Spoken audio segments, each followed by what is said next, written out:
خیز مادر که مسافر پسرت آمده است، پسری در بدر نشیندرت آمده است.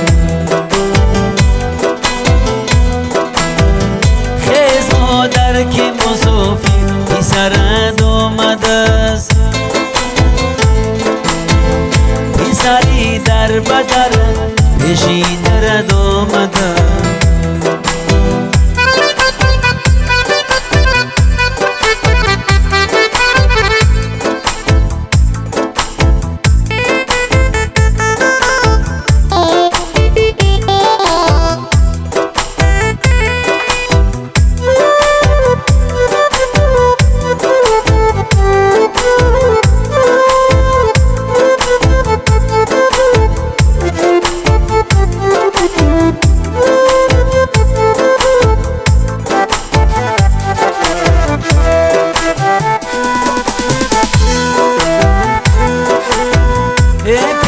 اندیشه کن برای شیطانی نرو،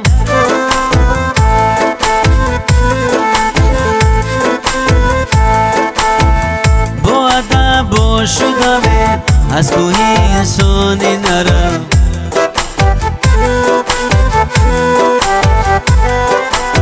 ای پسر اندیشه کن برای شیطانی نرو،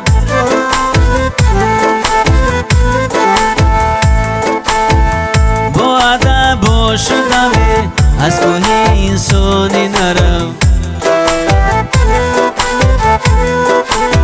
حرمتی مادر پدر کن امری حق است و بیدون، حق پرستی پیشه کن و سوی نادانی نرو. حرمتی مادر پدر کن امری حق است و بیدون،